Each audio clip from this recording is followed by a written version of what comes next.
कुरिन्थियों के नाम पौलुस की पहली पत्री अध्याय 8।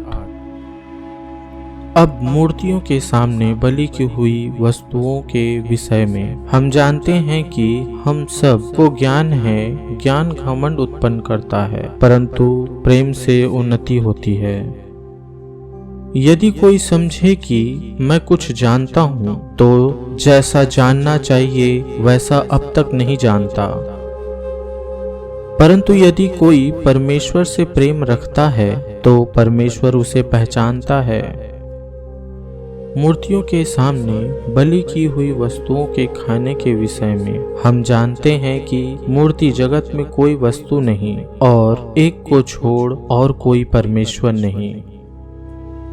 यद्यपि आकाश में और पृथ्वी पर बहुत से ईश्वर कहलाते हैं, जैसा कि बहुत से ईश्वर और बहुत से प्रभु हैं, तो भी हमारे लिए तो एक ही परमेश्वर है, अर्थात पिता, जिसकी ओर से सब वस्तुएं हैं और हम उसी के लिए हैं। और एक ही प्रभु है, अर्थात यीशु मसीह, जिसके द्वारा सब वस्तुएं हुई और हम भी उसी के द्वारा हैं।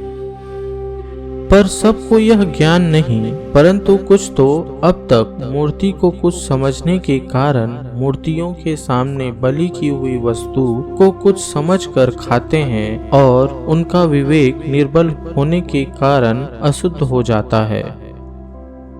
भोजन हमें परमेश्वर के निकट नहीं पहुंचाता। यदि हम ना खाएं तो हमारी कुछ हानि नहीं, और यदि खाएं तो कुछ लाभ नहीं। परंतु सावधान, ऐसा ना हो कि तुम्हारी यह स्वतंत्रता कहीं निर्बलों के लिए ठोकर का कारण हो जाए। क्योंकि यदि कोई तुझ ज्ञानी को मूर्ति के मंदिर में भोजन करते देखे और वह निर्बल जन हो, तो क्या उसके विवेक को मूर्ति के सामने बलि की हुई वस्तु खाने का साहस ना हो जाएगा? इस रीति से तेरे ज्ञान के कारण वह निर्बल भाई जिसके लिए मसीह मरा नष्ट हो जाएगा। इस प्रकार भाइयों के विरुद्ध अपराध करने से और उनके निर्बल विवेक को चोट पहुंचाने से तुम मसीह के विरुद्ध अपराध करते हो।